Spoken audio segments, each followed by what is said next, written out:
Welcome back to CatNap Recaps. Today, I bring you a fascinating sci-fi series called The Peripheral. The story begins in the Blue Ridge Mountains in the year 2032. The main character, Flynne, is taking care of her blind mother. She rushes to find her brother, Burden, who's busy playing a video game in their camper. Flynne gets angry. They've run out of money for their mom's medicine, yet Burden keeps gaming all day. Burden doesn't seem to care. He tells her he's got a special mission in the game that could earn them a big payout if he completes it. At the mention of money, Flynne's anger fades. She sits down to help him finish the mission, something she's done many times before. Even though she's not really into gaming, Flynne has a natural talent. Her quick reflexes and sharp mind help her overcome even the toughest challenges. Even pro gamers can't match her skills. It takes her less than 10 minutes to clear a level. Unfortunately, she never pursued gaming seriously. To her, working at a diner feels more stable than making money from games. But one day, a mysterious package arrives, a new virtual reality headset developed by a tech company. It changes everything.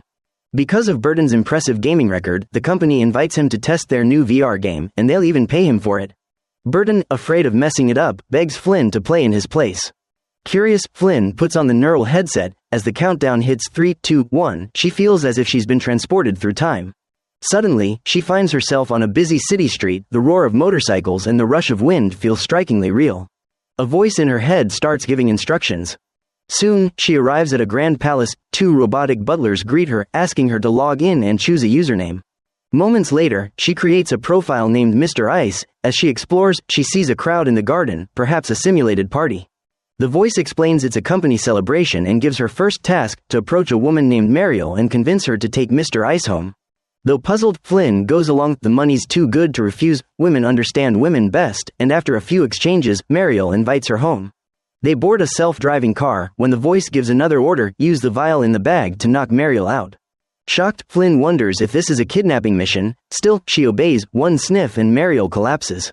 Instantly, the car's robotic driver detects something's wrong and attacks, steering with one hand while pulling a knife on Mr. Ice. Thinking fast, Flynne grabs the blade, slams the brakes, and the robot freezes mid-attack. With the mission done, she follows the next instruction into a tunnel. The wall opens to reveal Alita, the mysterious voice guiding her all along. Alita tells her that although Mr. Ice is a real human, their lifespan will last no more than 10 years. Flynne feels uneasy and tries to ask more, but Alita says the session is over for today. Flynne wakes up in the real world. Burden asks how it felt. She says it was so real it felt like living another life. But as she stands up, dizziness hits her. Burden suspects it's a side effect from the game. Maybe it's messing with her nervous system. Fortunately, Flynne's headache soon disappeared. She immediately went to a local bar to buy medicine for her mother, a special painkiller only available on the black market.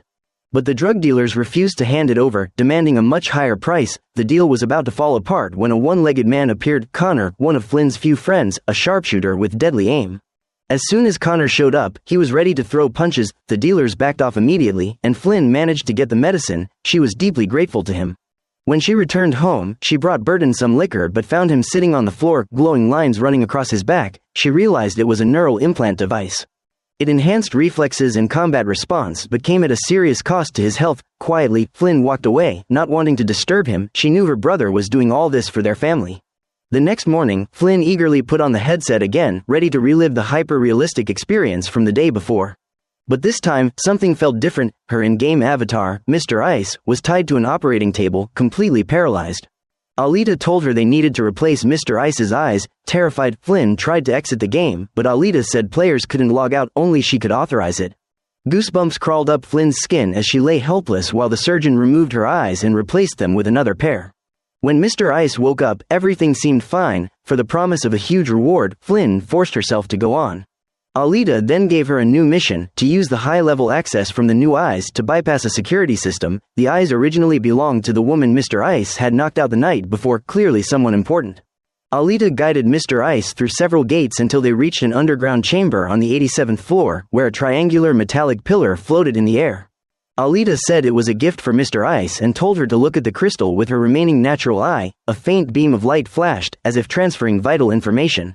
Before Mr. Ice could process what was happening, a tall man appeared. Alita anxiously whispered that he was there to eliminate them. Mr. Ice didn't hesitate. She charged at him but was easily overpowered. Alita tried to intervene but was blasted backward by his sonic weapon. The man demanded Alita reveal the other's location, but she refused, even if it meant dying. Mr. Ice struggled desperately, tearing her own skin to break free from the electronic cuffs. Once free, she caught a glimpse, her bones seemed metallic. Before she could react, he blasted her away with the sonic gun. Smirking, he said that once he extracted Mr. Ice's brain, he'd uncover her true identity, then pulled the trigger. At that exact moment, Flynne woke up in the real world, dizzy and sick. She ran outside and threw up, warning Burden never to play that game again. In the following days, she stayed in bed, deep in thought. The game felt far too real, far too terrifying. Especially the metallic skeleton. Why replace human bones with machines? Flynne began to suspect it wasn't a game at all, but a real world. That afternoon, she received a strange phone call. The voice said the game was far more complex than she imagined, and that she was in danger unless she logged back in. Frightened, Flynne hung up. Meanwhile, police spotted a suspicious group at a gas station and began pursuit. Midway, they were ambushed by an armed man who forced them to stop. Suddenly, one officer was struck by something invisible, a cloaked car. They were clearly the assassins sent after Flynne. Meanwhile, just as she closed up shop, the lights flickered back on. All the screens displayed a message, a $90 million bounty on Flynne's entire family. Terrified, Flynne had no choice but to log back into the game. In a nearby forest, a group of professional mercenaries was scouring the area. The invisible car belonged to them. Just yesterday, they'd accepted a $90 million bounty to eliminate Flynne's family. Luckily, Flynne had been warned in advance. She quickly told Burden, who was hanging out with friends, but they all thought it was some kind of sick joke. Knowing it was pointless to explain, Flynne quietly went back inside. Meanwhile, the group launched a drone to scout the area, and what they saw made their blood run cold. Dozens of men in black, armed with high-tech weapons, moving silently toward them. There was no doubt now, Flynne had been right, yet Burden's friends weren't afraid. They were all ex-soldiers, ready to show the mercenaries what real combat looked like. The group raised their hands simultaneously, their neural implants linked up, allowing them to share a synchronized view of the battlefield through the drone's feed. Among them was a hacker who activated a signal jammer, tricking the mercenaries' monitors into showing false images. Burden's crew appeared stationary, though they were already hidden in ambush positions. As soon as the mercenaries entered the kill zone, Burden's team opened fire all at once. The attackers dropped like flies. A few tried to flee, but under the drone's sensors, every movement was exposed, like daylight. Inside, Flynne stayed alert. When she sensed an intruder, she used the vacuum robot as a distraction, then pulled the trigger. One clean shot, the man went down.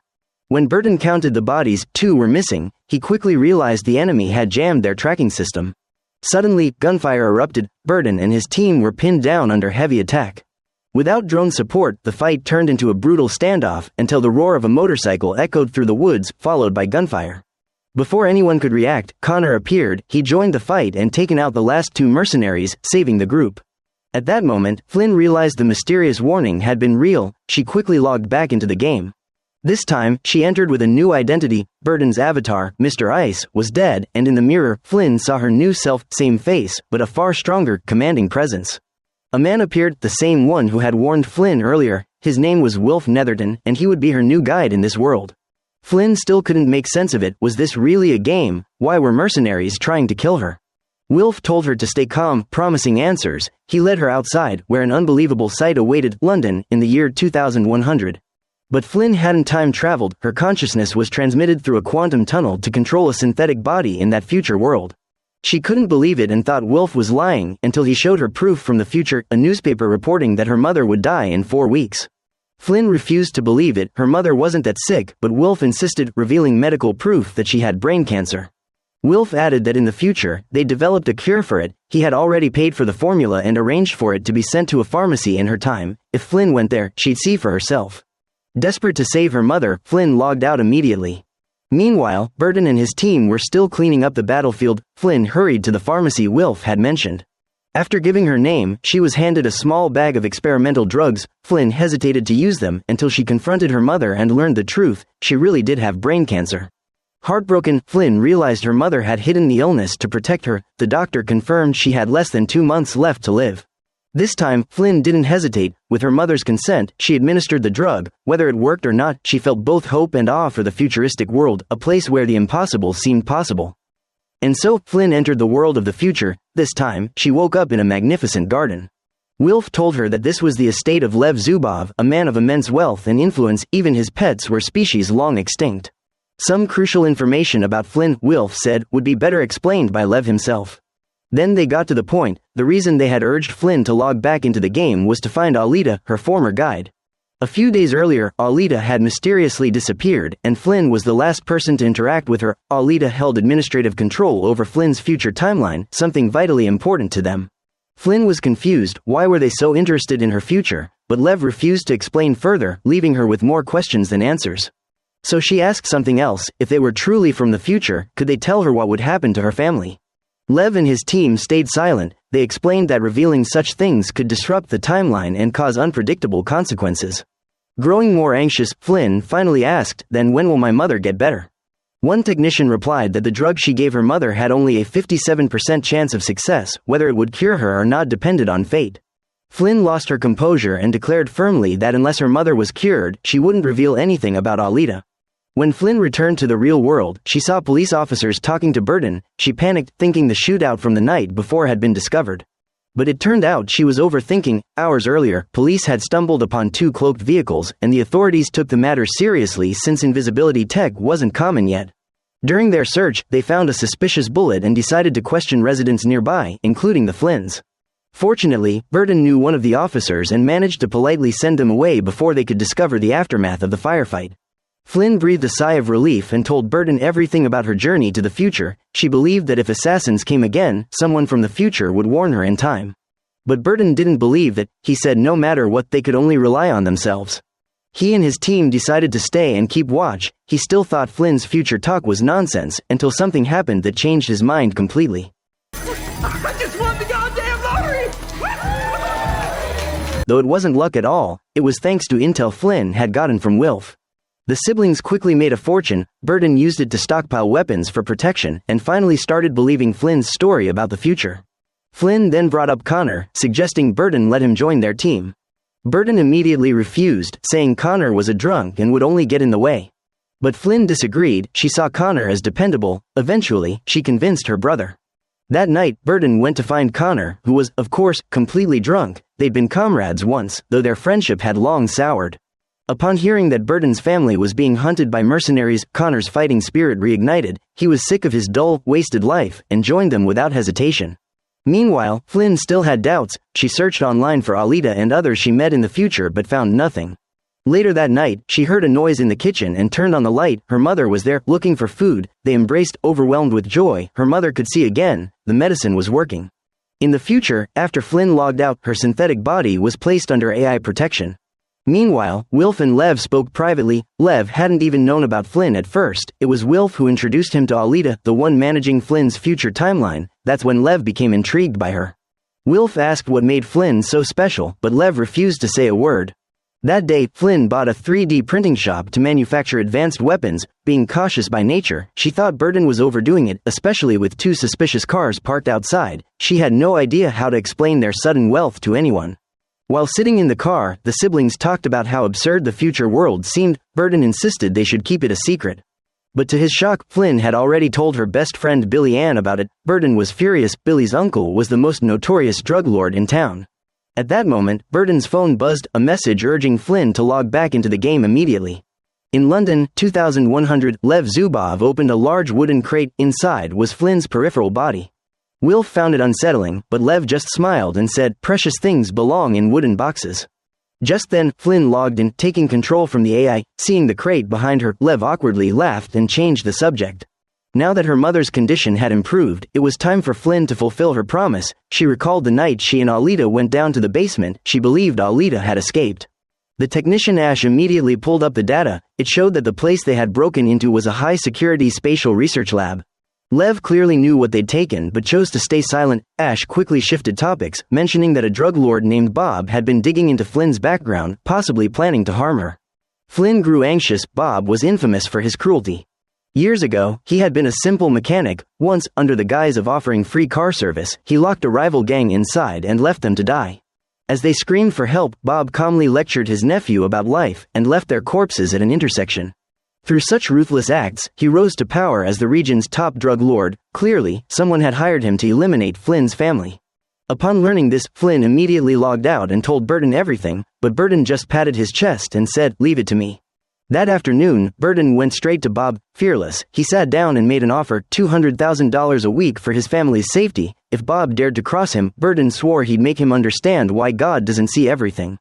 He pointed at the glass in front of him. It shattered instantly, showcasing the power of a trained soldier. As it turned out, every enlisted soldier had neural implants allowing them to connect mentally and react faster than any ordinary human. Now, Burton had rallied all the ex-soldiers in town, a network of human killing machines. Even Bob hesitated and eventually agreed to drop the bounty, siding with Burton. Of course, Bob still took the $200,000, but being who he wasn't about to take orders from some kid. He handed a stack of cash to his nephew, ordering him to find out how Burton suddenly got rich. Just a week ago, they couldn't even afford their mother's medicine. Bob's nephew was the perfect pick. His wife was Flynne's best friend. Meanwhile, in the future, Wilf was busy searching for Alita. Eventually, he went to visit his foster mother. As it turned out, both Wilf and Alita had been orphans adopted by a wealthy family, though they later took very different paths. Wilf rarely visited, which made his foster mother resentful and cold toward him. When he saw a house robot resembling Alita, he revealed why he had come to ask about her whereabouts. At first, she refused to talk, but in the end she gave him one vital clue. Alita once said her home was the place where snow last fell in London. Wilf couldn't make sense of it, so he decided to wait for Flynne to log in and help recall what she saw that night. When their car stopped at a crossroads, Flynne remembered meeting Alita there for the first time, though she couldn't recall the exact spot. The two had no choice but to get out of the car and split up to search for clues. Before they began, Wilf taught Flynne how to use full sensory resonance link, a futuristic technology that allows two people to share their senses. Flynne was amazed. With just a flick of a finger, she could see through his eyes and even feel what he felt. Wilf couldn't help but think Flynne was like a pure, mythical unicorn, untouched by the corruption of his world. Then they set out on their mission. Not long after, a robotic police officer began tailing Flynne. Wilf noticed and quickly warned her to stay quiet before approaching her. It turned out not everyone was allowed in the future, only those with authorization could exist there. Using the gaming device to enter was a serious violation. The robot had recognized her unauthorized movements. Fortunately, Wilf quickly contacted Ash, asking her to alter Flynne's identity records in the database. Then he explained to the officer, "My girlfriend didn't like her own peripheral body, so she borrowed another." To make it convincing, Wilf even kissed Flynne right there. The officer bought it and walked away. Afterward, Ash logged Flynne out of the system. Flynne couldn't calm down. The sensations from the future felt too real, almost emotionally overwhelming. When she logged back in later, Wilf looked discouraged. The search for Alita was going nowhere. But when Flynne recalled the phrase "the place where snow last fell in London," an idea struck her. Snow might not mean weather, but a person's name. Wilf suddenly remembered Alita had admired a historian named Edgar Snow, and he had died at 18 Sackville Street, London. That could be her hiding place. Their search for Alita finally gained momentum. Meanwhile, their true enemy emerged, Charisse, the ruthless head of the research institute. Ever since learning that Alita had stolen classified data, Charisse had launched a citywide manhunt. That was why Alita vanished, and why Flynne got dragged into the mess. Charisse wanted Flynne dead to cover her tracks. The mercenaries and even Bob were all under her command. When she learned Flynne was still alive while Alita had vanished, Charisse went berserk, threatening her subordinates to jump off the balcony if they failed again. The threat worked. One of her staff soon uncovered a lead.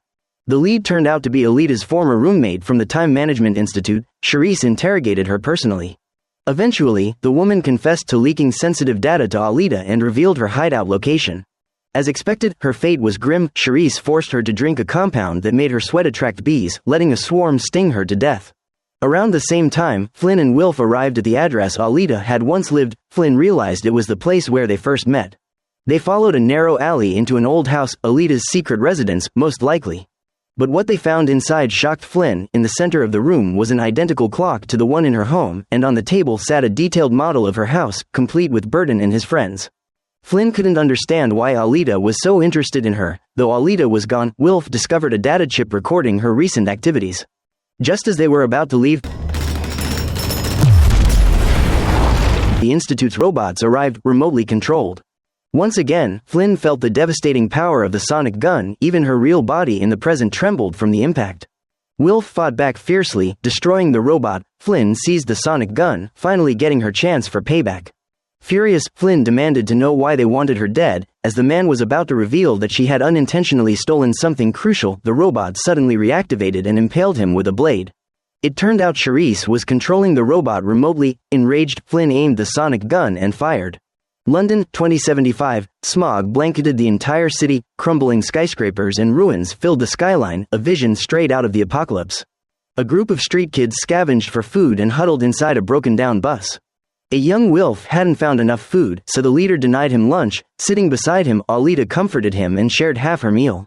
Suddenly, the kid spotted someone handing out free food. Everyone thought it was a trap, but Wilf didn't believe them and ran toward it. Just before reaching it, he threw a rock to test. The image of the food stand instantly vanished. It was indeed a holographic trap. Moments later, both Wilf and Alita were captured by a mysterious organization. That was where his childhood memories ended. Back in the present, Wilf handed Alita's data chip to Lev, hoping he could decrypt it to locate her. Lev looked worried. Without that chip, Alita's immune system would collapse. She wouldn't survive long. Wilf himself had been marked by the Research Institute, but that wasn't even the worst part. During a recent fight, Flynne had been badly injured. Even her real body suffered. Her right hand kept trembling, a lingering effect from when she tore free from the electric cuffs. Burton urged her to rest, to stay out of the future, but she was stubborn. They were all caught in the fight now. There was no turning back. As they spoke, Flynne suddenly collapsed, convulsing violently. Fortunately, 10 minutes later she recovered, but Burton insisted on taking her to the hospital, convinced the gaming device was to blame. The test showed signs of epilepsy, yet her EEG scans were perfectly normal. Burton told the doctor that his sister had been playing virtual reality games. The doctor simply advised her to stop immediately. Realizing the danger, Flynne decided not to mention the future world again. That night, she rewatched old family videos. Burton told her she was better off that way, and admitted he felt guilty for ever letting her get involved. But Flynne didn't regret it. At least her mother had recovered, and she'd glimpsed a future more incredible than she ever imagined.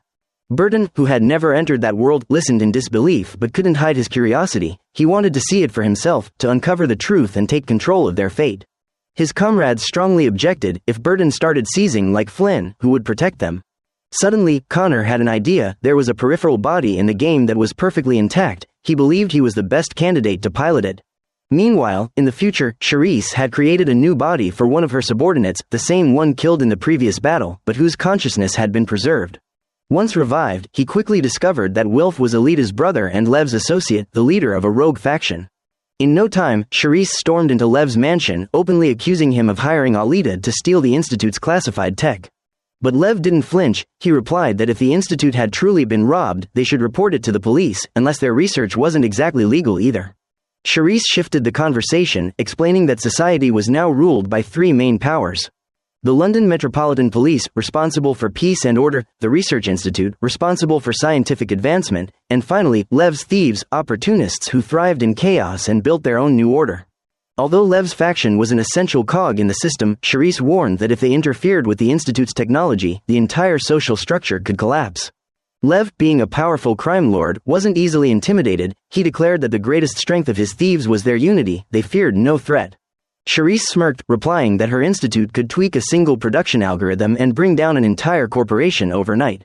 If the two factions ever went to war, the Research Institute would unleash its most advanced weaponry. The statement alone sent chills down Lev's spine. Not long after Charisse left, Flynne's peripheral body suddenly moved. This time, it was Connor online. He could move effortlessly. It felt like being reborn. He smashed a window, letting the body leap outside to breathe and take in the view, but Technician Ash quickly noticed the anomaly and forced a system override to log him off. The experiment seemed fruitless, yet Burton spotted a flaw: the forced offline mechanism. Meanwhile, at home, Flynne was watching old family videos when Wilf appeared. Using the same advanced tech Alita had stolen, he contacted her directly across timelines. Wilf came to apologize, admitting he never knew the device could cause such harm to its users. After days of reflection, Flynne realized she had been nothing more than a pawn, Lev's tool for personal gain. She had even investigated and found that in her own world, there was also a man named Lev, and his entire family had been brutally murdered. Her words stunned Wilf. Clearly, he didn't know Lev as well as he thought. Wilf confronted Lev directly. This time, Lev didn't hide the truth. He admitted hiring Alita to steal the Institute's technology. He explained that whoever controlled the temporal column could manipulate time itself and profit beyond measure. For example, developing a new drug required endless testing and immense capital. With that technology, all those steps could be skipped, a goldmine of profit. Then, Lev coldly confessed that he had hired assassins to kill his own family in Flynne's world, to eliminate any alternate version that might think differently from him. Wilf was horrified.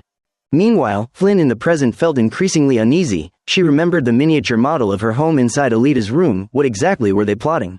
Burton told her to treat the future like a video game. Beat the level, that's how you win. That was Flynne's specialty. To win, she needed to understand the game's rules. Burton added, the more teammates in the game, the better. so Flynne logged back in, helping him generate multiple peripheral bodies to join the fight. When she entered the future, she saw her peripheral playing with a group of children. It made her feel like nothing more than a toy. But Ash disagreed. Flynne asked her to make a few more peripherals, then turned and left the mansion, determined to explore the outside world. Ash immediately tried to terminate her session, but the system failed. It turned out Burden had hired 2 elite hackers to breach Flynne's neural link, blocking any forced logout. Panicking, Ash asked what Flynne was trying to do. Flynne replied, "I'm done being controlled. I want to find out the truth about this world. Why did Alita say I only had 10 years left, and why did half of humanity disappear?" Out of options, Ash guided Flynne to a desolate wasteland, a data archive that recorded every major event in Earth's history. After inputting a code, Flynne saw the first timestamp marking the decline of Earth. Year 2039, 7 years from her time, a massive global cyber attack plunged Earth into darkness for months. Populations began to plummet. Then came the blood plague, a virus that ravaged human organs with an astronomical fatality rate. Next came environmental collapse, droughts, antibiotic failure, agricultural decay. Within 40 years, 7 billion lives were lost. But the nightmare didn't end there. Several nations were struck by nuclear terrorism. Flynne froze when she saw the first detonation site. It was her own hometown. The brutal truth left her shaken. She wondered if she could ever overcome the final level of this deadly game. A man received a mysterious package containing a sleek metallic handle. Curious, he picked it up, but within seconds, it shattered, leaving him frozen in shock. Then the phone rang. It was the head of security from the research institute. He knew exactly who the man was: Pete, a professional assassin who'd killed 3 border guards at just 18. The caller offered $10,000 to kill Flynne, and even threw in a sonic weapon from the future as a bonus. At first, Pete refused until the man threatened his daughter's life.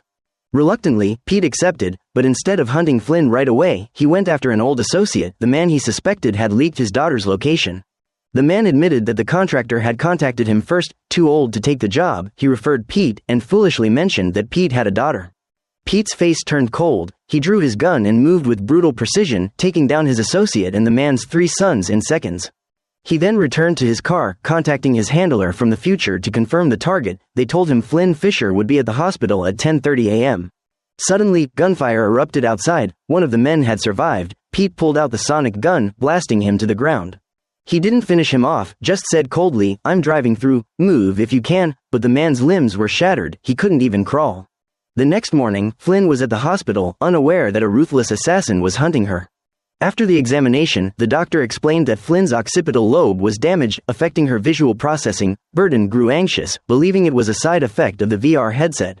Meanwhile, Pete parked his car on a bridge, the same route Flynne would take to get home. With intel from his employer in the future, he knew her movements to the second. But instead of Flynne, Pete ran into Billy Ann, her best friend, who thought his car had broken down and stopped to help. Pete lied, saying he'd already called a tow truck. Billy started to leave but changed her mind. She couldn't just leave an old man alone. Pete was seething but kept his composure until he saw Flynne and Burden's car approaching. No more pretending, he pulled out the sonic gun. No one expected an old man to wield a weapon from the future. Thankfully, Flynne reacted fast. She and Burden dodged the first blast, and Burden slammed the gas to flee. Their car crashed into the bridge railing. Flynn's door jammed shut. Burden got out and fired back, but Pete's bulletproof vest absorbed every hit. Flynne gripped the wheel tight, one hand steering, one foot slamming the gas, narrowly dodging another blast. Just then, Billy Ann drew her gun and shot Pete. When he still twitched, she fired again, putting him down for good. Moments later, Sheriff Tommy arrived on the scene. Since it was a public place, they couldn't cover it up. Tommy had been childhood friends with the Fishers, and lately, he'd been sensing that they were hiding something. Flynne liked Tommy and knew the assassin was from the Research Institute, but she didn't say a word. On the way home, she grew uneasy. The secret of the future world might not stay hidden much longer, especially since no warning had come this time. Burden tried to change the subject, but Billy cut in, saying Flynne had already told her everything. Back home, Burden was visibly upset. He couldn't believe Flynne had shared their secret. Flynne stayed quiet. After all, Billy was her closest friend in this world. As they talked, both froze. Their mother, Ella, was standing in the backyard. It seemed she had found the buried bodies of the mercenaries hidden there. So the siblings finally revealed the entire truth about the future to their mother. With one more person in on the secret, Flynne realized it wouldn't be long before the future stopped being a secret at all. After hearing everything, Ella firmly declared that they couldn't stay on the defensive forever. It's time to fight back. Her words lit a spark in Flynne. She stood up, her mind made up. In the future, Flynne logged in and confronted Wilf, telling him about the assassination attempt and demanding to know why he hadn't warned her, hadn't they promised to protect her. Wilf was taken aback, he knew nothing about it. That's when Flynne realized his and Lev's influence was nothing compared to the Institute's. But between them, after sharing senses, thoughts, and emotions, something had changed. Flynne told him she trusted him completely, and asked him to take her somewhere. Soon, the two stood near the research institute. Flynne's plan was clear, to kill Charisse, only then could she end the hunt. Wilf warned her, if you do this, the price will be steep, ask yourself why you're doing it, and if you can live with what comes after. His words lingered in her mind. Back in the present, Tommy was driving Pete to the station. The old hitman acted calm, almost smug, which only deepened Tommy's unease. Pete coldly warned him to let him go, or you'll die with me. His employers, he said, don't leave loose ends.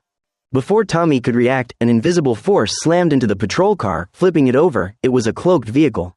Crawling out of the wreckage, Tommy saw a shadowy figure drag Pete away before vanishing into the roar of an unseen engine. These people acted like they owned the world. Meanwhile, in the future, Flynne ignored Wilf's warning and stormed straight into the research institute's main hall. When Charisse arrived, the two women faced each other for the first time, and neither showed an ounce of civility.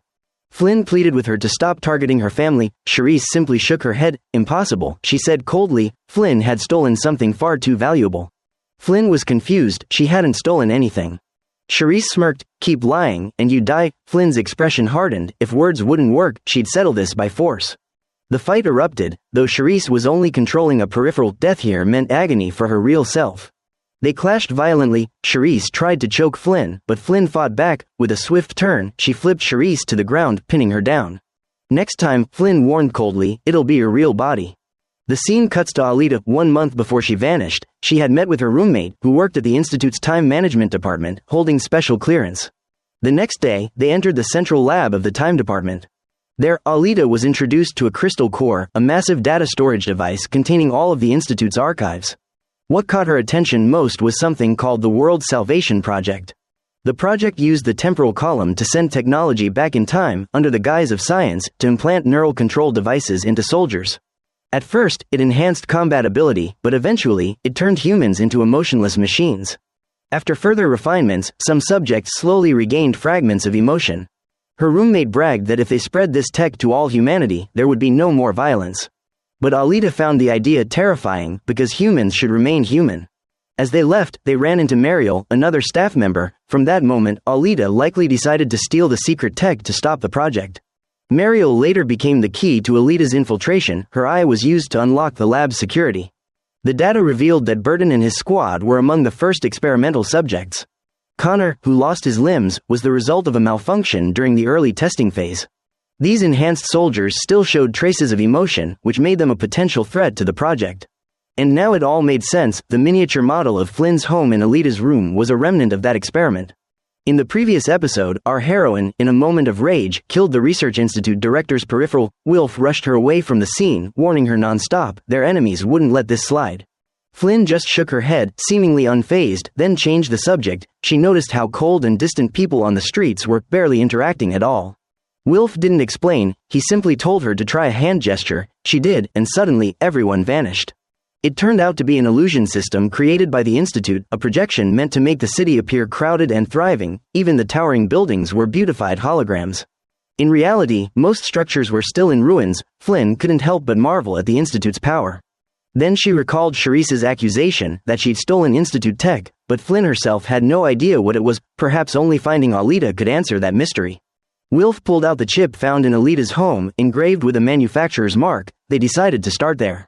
They arrived at an underground factory, disguised as a butcher shop, but in reality, it was a human modification lab producing neural chips.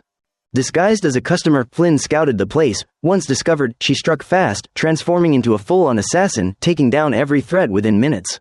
After interrogation, they uncovered a key detail. Alita had hired them to build a peripheral modeled after Flynne's brother, Mr. Ice, implanting a special device inside his eye for enhanced functions.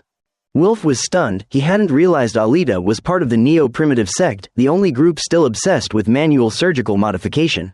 As he wiped the blood from her arm, Wilf explained, the Neo-Primitives were a radical faction, existing solely to overthrow the established order of the future. As for their beliefs, even he wasn't sure. Flynne frowned, sensing he was hiding something. In truth, she was just being cautious. Wilf was trustworthy. He was already helping Flynne create peripheral bodies for Burton and Connor, a project now in full swing. The technology was astonishing. A single tap on the control ring caused the nutrient fluid to morph into living tissue. Within half a day, 2 human-like peripherals were fully formed, but Ash didn't look pleased. She nervously told a colleague that Flynne's doctor had been searching for data on occipital lobe lesions, implying there was something unusual inside Flynne's brain. At that moment, a knock on the door echoed. Standing outside was the chief inspector, the highest-ranking officer in the London police. The usually composed Lev immediately looked worried. "Get me a lawyer, now," he ordered. He kept reminding Wilf to answer truthfully and say nothing unnecessary when questioned. Clearly, this inspector was not someone to underestimate. The story then flashed back to the year 2032. Ever since the assassin Pete had been rescued, Tommy had been restless and angry. Once back home, he quickly patched himself up and began investigating the incident. But the sheriff subtly advised him to take some time off to recover, adding, "You know what happens to those who don't bend, they break." Tommy didn't get it until he noticed the sheriff's shoes. They were identical to those worn by Pete's rescuer. His expression darkened. He didn't dare confront him. Instead, he played along and checked himself into the hospital. He now understood the sheriff was involved, and as just a low-ranking officer, Tommy stood no chance taking them on alone. Even Tommy's girlfriend, a doctor, began to suspect something. She urged him to stop for his own safety, but Tommy stood firm. "I'm not running away." Later, Tommy met with Burton, telling him that the assassin had been taken by the sheriff. He mentioned the sheriff's close ties to drug lord Bob, wondering aloud what kind of powerful enemy Burton's family had crossed. Burton remained calm. He'd been ready for this all along. Their enemy, he said, was far more dangerous than anyone could imagine. He warned Tommy to stay out of it next time. It might cost him more than just a few scratches. The scene cuts to Pete, the assassin Tommy had been chasing. He's now in Bob's mansion, wearing a shock collar, practically a prisoner. When Pete tried to lash out, the collar shocked him violently, sending him convulsing in agony. From then on, he sat still, obedient, but seething. Greedy as ever, Bob, upon learning Pete was also hired to target Flynne's family, demanded that the sheriff bring him over. He wanted to extract intel on the employer and the future, hoping to profit from it. But Pete was stubborn. Through the entire interrogation, he only opened his mouth to eat, refusing to say a word. Bob, out of patience, went to see the sheriff and dig through police files about Pete, leaving his wife to continue educating the assassin. But they underestimated Pete. Pretending to admire the fish tank, he suddenly pulled out a hidden ashtray and smashed it against the glass. Bob's wife hit the shock trigger, sending Pete crashing down, but the tank burst open, water flooding the floor. Pete seized her ankle, and in panic, she hit the button again, electrocuting them both into unconsciousness. Cut to London, 2099. Crime lord Lev, leader of the Klept faction, was being interrogated by the chief inspector. As a technician poured coffee, his hands trembled. In this world, every human action was monitored by implanted chips. The inspector didn't address it. She already knew Lev had killed the institute's security chief, yet didn't seem to care. To her, that was a trivial matter. She wanted bigger fish. The police had detected 3 remote-controlled avatars at the site, leading them to suspect a shadow war between Lev's organization and the institute. As one of the 3 dominant powers in the future, law enforcement had to intervene. Finally, the inspector ordered Lev to bring the 3 remote operators, revealing her true reason for being there. Though wary of her, Lev pretended to stay calm, nodding in agreement, no matter how unreasonable her demand was. Meanwhile, Burton and his crew in the real world received an order to log back into the simulation. Connor, using the neural rig for the first time, got final calibrations from the tech team. Once ready, he took a deep breath, eyes gleaming with excitement. Years ago, during a mission, Connor had tried to save an injured K-9 unit, triggering an explosion that cost him both legs and an arm. Though he survived, the trauma haunted him every day. His crippled life left him feeling less than alive. When Flynne told him he could walk again in the future, Connor secretly wished to stay there forever. His real body could survive with nutrient infusion alone, and now that dream had come true. He was ecstatic. But the moment they logged in, shock froze them in place, for a formidable enemy from the future was already waiting. In the previous episode, the chief inspector of the future world, with her usual authority, forced Lev to make Flynne's team log back into the simulation. Soon after, her tone softened. It seemed she wasn't there to punish them. Once Lev agreed, she led the 3 to a special police training zone. This place was beyond the Institute's surveillance and influence, existing purely for training purposes. With a subtle wave of her hand, the ruined site before them shifted and reformed, and from the ground emerged an 8-story training tower. The sight left Flynne's team speechless, but the inspector paid it no mind. She explained that Burton and Connor, new to the future, needed proper training to adapt to their peripheral bodies. She ordered her assistant to guide them inside, staying behind to speak privately with Flynne. Inside, the assistant explained, the facility had 8 levels, each filled with enemies to defeat. Only by reaching the rooftop would they complete the test. When she shouted begin, the lights cut out, and from the shadows, combat drones materialized.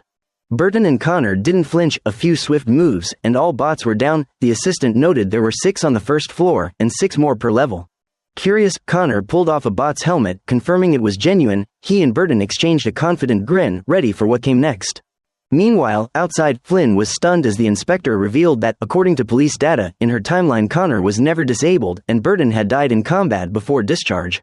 This proved that the Institute had opened the Time Garden years ago, meaning Flynne's world was a separate timeline, created when they tampered with the original flow of time. The neural control device used by Burton and his squad wasn't even invented until decades later. Moreover, the police database showed that Doomsday came earlier in Flynne's branch, and as for why the Institute did this, even the inspector didn't know. Thus, she proposed that she and Flynne work together to uncover the truth. Flynne immediately asked if there was any way to sever her link to the future entirely. The inspector simply smiled, gave no answer, and gestured for her to log out.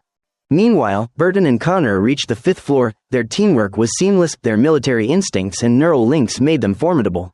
Soon, they reached the rooftop, adrenaline still high. But the assistant quickly shattered their relief. The training wasn't over, only one of them would be allowed to stand. Burton and Connor exchanged a glance and charged forward, but the assistant was far stronger than expected. Within moments, she snapped Burton's Peripheral's neck and threw Connor off the roof. Thankfully, Connor logged out just in time, laughing. It had been ages since he'd felt the thrill of real combat.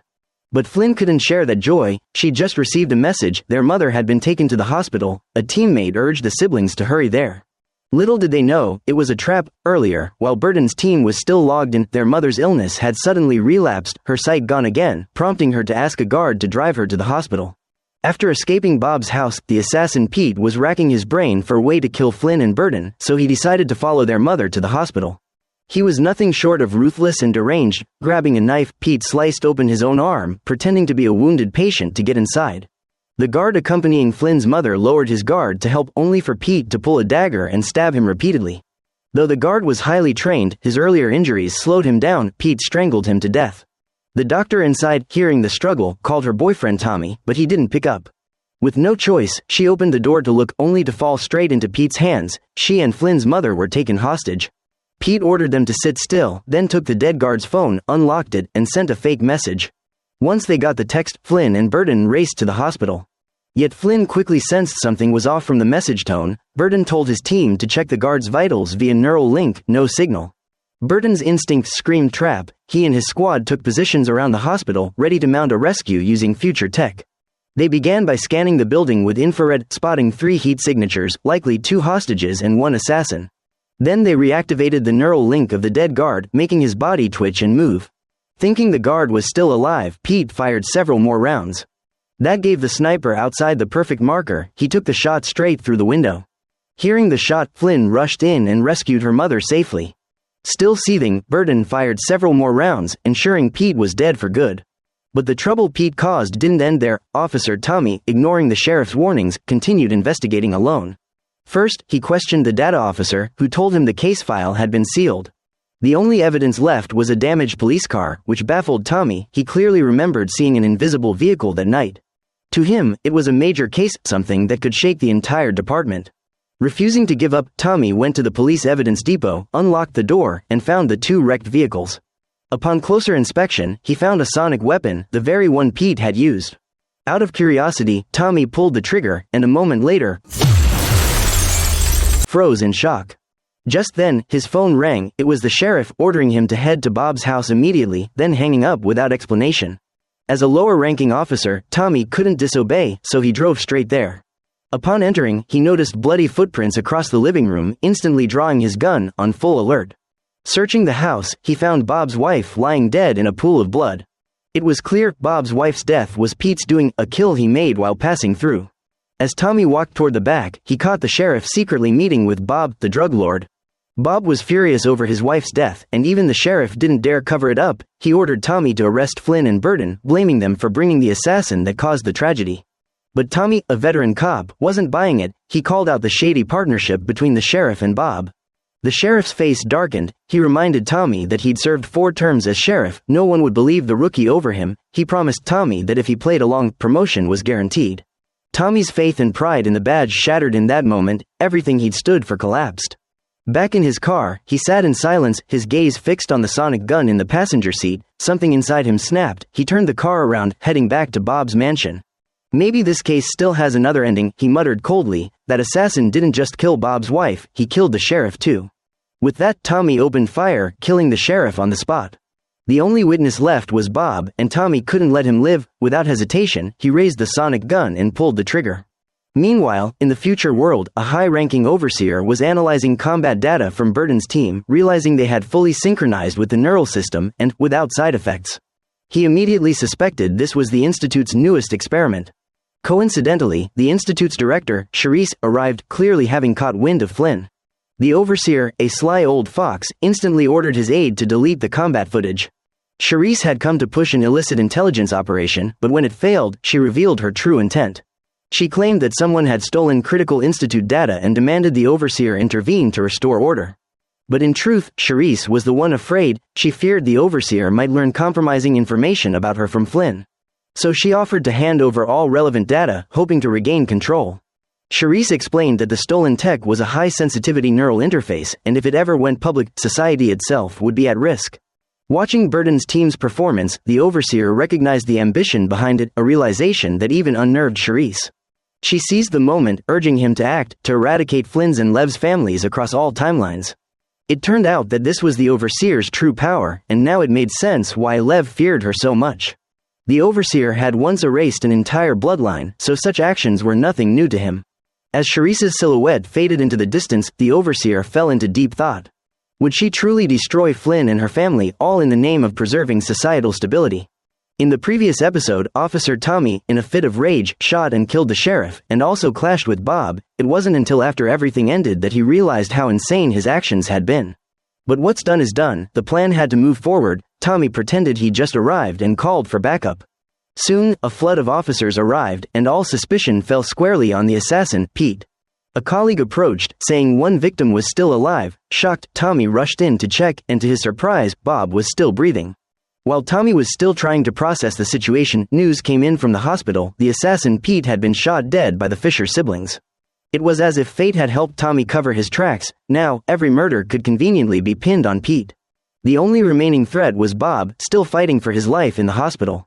In the future world, Ash, the technician from ZQ, had been analyzing Flynne's medical data and deduced the reason for the missing Institute files. She believed the data had been hidden inside Flynne's brain. However, Ash had her own agenda, so she didn't immediately report it to Lev. But the cunning Lev had overheard her conversation and used her lover as leverage to force the truth out of her. Knowing her boss was merciless, Ash sought Charisse in secret, offering the file's location as a bargaining chip, and asked Charisse to eliminate Lev. Charisse said that if the timing was right, she'd consider it, but for now, the top priority was to keep the ZQ group from seizing the data. The safest solution, she said, was to make Flynne disappear from her timeline. Meanwhile, the overseer held the opposite stance. She wanted to work with Flynne instead. She promised to supply real-world resources, helping Flynne fight off Charisse's pursuit and possibly escape the looming apocalypse. Flynne's team's peripheries were already operating off the books, free from any authority, a sharp blade for the overseer to use against Charisse. It turned out the overseer had long held resentment toward Charisse and the Institute, so this alliance was mutually beneficial. Flynne agreed, but made one condition: cure her mother's illness. Unexpectedly, after reviewing the data, the overseer revealed that her mother's disease was incurable, and she would die in 23 days. Hearing that, Flynne broke down, losing all will to continue negotiations. She logged off, embraced her brother, and wept uncontrollably. Flynne had already lost her father. She couldn't bear to lose her mother too. But her mother was stronger than she'd ever imagined. She said that when she finally let go of this world, Flynne would be free of all burdens, and only then would she unlock her true strength. Still clinging to hope, Flynne logged back in, seeking Wilf for help. Wilf still felt guilty, knowing the medicine he gave Flynne's mother only had a 50% success rate. Flynne, with a forgiving heart, let it go, but Wilf still looked defeated, believing he should know where Alita was hiding, yet his mind drew a blank. Flynne came up with an idea: to create a psychic link. She would act as an observer, peering into Wilf's thoughts and memories, hoping to uncover the clues he had forgotten. The two of them touched fingers, and their minds instantly intertwined. With so much information flooding in, Flynne could only randomly access a fragment of his memory. She sensed Wilf's unbreakable bond with Alita and his deep hatred toward Lev. Finally, Flynne used the chance to probe how Wilf felt about her, only for it to turn into a heart-meltingly sweet moment. Wilf wasn't one to hold back. He confessed his feelings to Flynne, and she mirrored them. The two were clearly in sync, heart and soul. Still, it wasn't the time for romance. Flynne suddenly remembered something: the secret hideout where Wilf and Alita had once sought refuge as children. Wilf realized what she meant: a hideout known only to the siblings, likely where Alita was now. The two set off immediately. When they arrived, everything had changed. Flynne searched the area, spotting a figure under a tree, and as she approached, it was a young version of Alita. It was likely a servant robot created by Alita. When Wilf approached, it said Alita had been waiting, but for safety, only Wilf could go see her. In a vast open field, Alita finally appeared. Wilf looked guilty, saying he should have remembered this place sooner, but Alita didn't blame him. She explained that the chip implanted in him had suppressed his memories, and she herself only regained hers after removing hers. Alita then ordered the robot to dig, and to their shock, a skull surfaced. She revealed that this was the grave of Wilf's biological father. After the apocalypse, many survivors contracted a deadly virus. Lev's father, the head of ZQ, feared it would spread, and ordered the execution of all refugees, including Wilf's father. They later used the Institute to implant chips into people, erasing all memory of the massacre to prevent social chaos. This was the true cruelty of ZQ, and Alita vowed to expose it. She had gathered other victims, but Wilf doubted they were strong enough. However, Alita had already planned ahead. The technical data hidden in Flynne's brain was their most powerful weapon, but Flynne had no idea she had already become the target of countless factions. She overheard crucial intel from her police friend. National Security had issued an alert: a criminal group was planning to detonate a nuclear reactor near town. Flynne pretended to stay calm, but inside, her heart was in turmoil. She logged into the future world to warn Wilf, but ran into Lev's technician instead. She spilled everything, explaining that she'd once seen her own world destroyed in the museum, wiped out by a nuclear explosion, and now, that vision was coming true. Flynne suspected that everything was orchestrated by Charisse. Hearing that, Ash turned pale and confessed how she had once leaked information to Charisse. She never expected Charisse to be so deranged, utterly consumed by madness. Just to eliminate someone like Flynne, Charisse was willing to detonate a nuclear warhead and wipe out an entire continent. Flynne was furious, realizing that to these people of the future, she and her friend were nothing more than a meaningless game. A reckless plan sparked in her mind. Flynne immediately sought out the Overseer, asking her to open a new timeline, one where she could fully control the research data stored inside her brain. She planned to use that knowledge to save her real world from the coming apocalypse. The Overseer sighed, calling the plan insane, but admitted she couldn't open a new timeline herself. She could only grant Flynne access to a few research facilities that managed the gateways between timelines. For Flynne, that was more than enough. She quickly headed to the site the Overseer described. The gatekeeper looked like an ordinary man, but Flynne struck without hesitation, taking him down in seconds and using his retinal scan to open the temporal gate. She stepped in cautiously and saw, at the center, an intricate timepiece, the device controlling every branch of time. Suddenly, alarms blared. The wall ahead dissolved, revealing a squad of grim-faced guards. Back at headquarters, Charisse received the alert, but Flynne showed no fear. Her nervous system was now fully synced with her peripheral body. The guards fell in under 90 seconds. She activated the time control interface, selected a new starting point, then grabbed the timepiece and crushed it in her hand, determined to destroy it. At headquarters, Charisse's face drained of color. She couldn't locate the new temporal branch. Flynne, once the hunted, had now become the hunter. But before her plan could begin, there was one final step. She had to kill her real-world self to prevent Charisse from launching the nuclear strike. Connor was the only one she trusted to carry it out. In the forest, Flynne walked silently to a cliff's edge, glancing back at the endless trees. She knew Connor was in position. Flynne began her countdown. Memories of better days flooded her mind. When she reached 1, a gunshot echoed through the sky. Flynne opened her eyes. Now back in the future, the Overseer was already waiting. From this moment on, Flynne was no longer prey. She had become the true hunter, ready to avenge and save herself. And that's the complete recap of the Peripheral Season 1. What do you think about this series? On a scale of 1 to 10, how would you rate it? Drop your thoughts in the comments below. Thanks for watching, see you in the next recap.